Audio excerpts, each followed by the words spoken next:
So obviously to begin work, we need to collect the V8 engine. Now it's been sitting on a pallet down here at my work site, which is a massive, damn flies get on my face, 800 meters away from my house. So instead of loading it all onto a trailer and then taking the trailer off and everything, we're just going to chuck it on the forklift and drive it 800 meters home.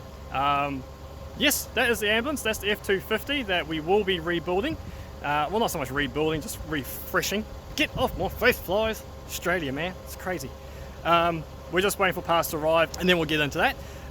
But yeah, once I go past those gates there, that's a $1,000 fine using my phone whilst operating a vehicle. So I'll see you back at the shed. Alright, so we're back here at the shed and we need to pay a little bit of car part roulette. First we need to tow the Cressida out so that we can get the forklift in to get the engine, old engine out, so that we then have room to get the new engine in, and then we bring the Cressida back in so that we can then put the new engine into the Cressida and see how it all fits. Also, while we have the forklift here, we're going to see if we can get the tines in and pop that roof back up, so that should be interesting.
Pedal beating 101.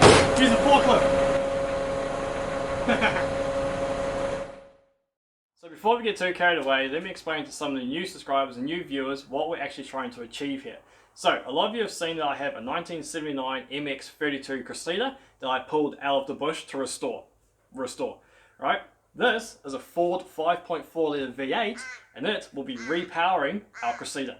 So the idea is that I will be building a bit of a bush car to be used on the local tracks around my area. I live in the outback of Western Australia and there is literally hundreds of kilometres of abandoned old mining tracks, dirt tracks that just no one uses anymore, and so we go terrorise them. Along with that, there's also an abandoned speedway track out here. So there's a dirt oval that we have free access to whenever we want and to go racing with friends. Okay, so the other main criteria of this build is to be as budget can get. So it is to be a bush car built from parts from the bush. So you've already seen me pull the Cressida out of the dirt, we slapped some wheels on it and we towed it home. It literally cost me nothing. This engine and the transmission that went with it, I got out of a 2005 Ford Fairmont that I brought off a friend for 500 bucks, and I got the entire car.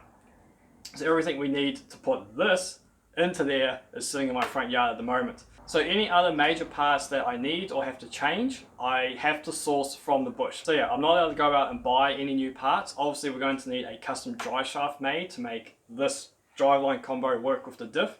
Even with that, if I want to change the diff, I have to go out and find one from another car and then make it fit somehow. So there's going to be a lot of creativity and a lot of butchery to make all of this work in that car, but it saves buying brand new stuff and it helps recycle gear that has just been left abandoned and not to be used ever again. So recycle, good for the environment.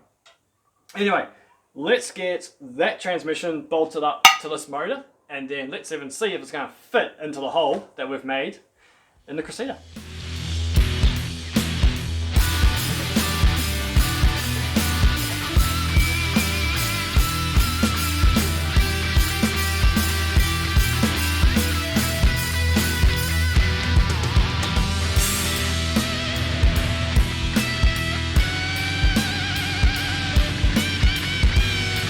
Okay, I have to admit everyone, I did not expect it to go in that easily, especially with the transmission on. It just fits in there nicely. I mean, you can see that this engine is a pretty wide V, and it just fits between those strut tails nicely. And we're going to have to make some custom manifolds in there, but even the engine mounts might be a bit dark, but there's the engine mount off the engine, and it actually lines up with the engine mount on the chassis. So honestly guys, it just fits in there nicely. This engine and the original were both front sumps, and the sump fits perfectly between the subframe and the front sway bar. It just snug in there. Now obviously it's not in there perfect and it's on a bit of a wonky angle, but I just wanted to show you what I look like at this point. I wish I could show you the transmission. It fits in the tunnel. I thought I was going to have to bash that tunnel out, being this is a larger transmission, but it's just in there snugly. It fits so nice. Look, we might even, or maybe, might be able to get the bonnet on there. Might have to cut a little bit of reinforcing out. But man, I'm chuffed. We even have room for our radiator and maybe even some fans, which is fantastic. That's great. Well, what a crazy couple of weeks this wheel's been for recently, eh? That's insane. So, we've made some progress with the Cressida, but unfortunately with just world events going on at the moment, I don't have the time and the capacity to be able to work on it as much as I would like to. Reason being is my work has been classed essential services, so I'm very busy and focused on providing a good service there. And secondly, I was booked in to get a hernia surgery fixed up, but now with all elective surgeries being cancelled in Australia, I have to be very careful about what I lift and what actions I take. So working on cars and lifting engines and transmissions is kind of out of the question. So unfortunately, work on Cressida for now is on hold, just like everything else in this world at the moment, eh? Crazy. Anyway, we have made some progress, so I'll show you that now. It is a bit stunning, sorry, so I hope the shadows aren't too bad, but as you can see, that is the bow housing for the transmission. I was really amazed. I did not have to bash the bow housing at all yet. Everything just kind of fits in snugly. I can't remember if I showed you or not, but the engine mounts down in there. Where are we? That there is the engine factory Ford engine mount, and that plate there is where the Cressida engine came off, the old 4M engine. So they line up almost perfectly, which is amazing. Down here we've got, you can see the clearance between the sway bar and the sump is perfect. Can we see on this side? Yep, again, that's a better shot of the engine mount and how close it is to the chassis mount on the cross member there, which is great. I got a bit of timber sitting under the back of the sump on top of the cross member to help space that. In here, building the extractors is going to be fun on this side because that steering box is in the way, and then hopefully you can see it, the arms and linkages for the steering box actually work and operate in the only space for the exhaust to go out the back. So what we're going to have to do is make up some sort of a system where the headers come out the front, down and underneath the cross member. By the looks of it, we do have the vehicle height to do it. Otherwise everything else fits in pretty snugly. We've got heaps of room back there. We've got heaps of room up front here for radiators and fans.